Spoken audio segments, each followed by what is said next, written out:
দাভোসে world economic ফোরামের সম্মেলনে অংশ নিতে গিয়ে ডক্টর মোহাম্মদ ইউনূস বেশ মন খারাপ করেছিলেন এবং তার মন খারাপের বিষয়টি তিনি একেবারে সেখানে বক্তৃতা দিয়ে প্রকাশ করে ফেলেছিলেন।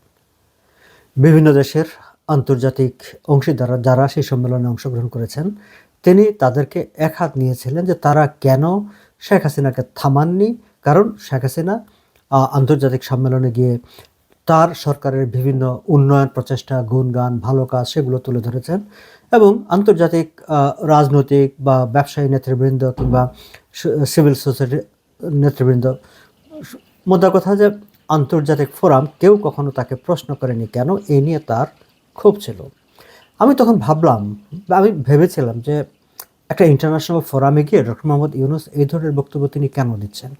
এমনকি তিনি শেখ হাসিনার সময়কার প্রবৃত্তি যে একেবারে একটা ফালতু জিনিস, সেরকম কথাও তিনি বলেছেন। তখন আসলে ভেবে কুল কিনারা পাইনি। এখন এই যে মার্কিন যুক্তরাষ্ট্রের ওপেন ফাউন্ডেশনের কর্মকর্তা জর্জ সরোসের ছেলে অ্যালেক্স সরোস, তিনি এসে যখন তার সঙ্গে দেখা করলেন এবং সেখানে তিনি বললেন, এবং সেই বক্তৃতা থেকে আসলে কারণটা বোঝা গেছে যে কী কারণে তিনি দাভোসে গিয়ে এভাবে এত সবার উপর ক্ষোভ ঝেড়েছিলেন।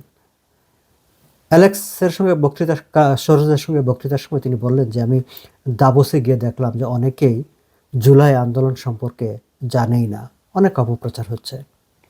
তিনি সেখানে আসলে জুলাই আন্দোলনকে নিয়েই অনেক কথাবার্তা বলেছেন, সেটিকে তিনি সেখানে উপস্থাপন করার চেষ্টা করেছিলেন, রাদার দেন যেটি একটা ইকোনমিক ফোরাম, সেখানে বিনিয়োগ আকাঙ্ক্ষা, বিনিয়োগ পাওয়ার চেষ্টা, এইসবের চাইতেও তার কাছে সেখানে মুখ্য ছিল জুলাই আন্দোলন, যার মাধ্যমে তিনি ক্ষমতায় অধিষ্ঠিত হয়েছেন সেই বিষয়টিকে সেখানে তুলে ধরা।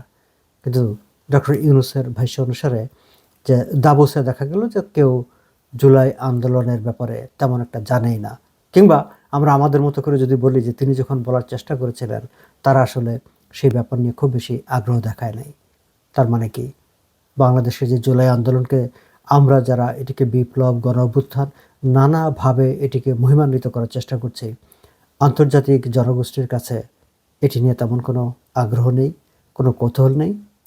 ডক্টর মোহাম্মদ ইউনূসের দাভোসে যে অভিজ্ঞতা হয়েছে তাতে তো তাই মনে হয়। দর্শক, আপনাদের কি মনে হয়?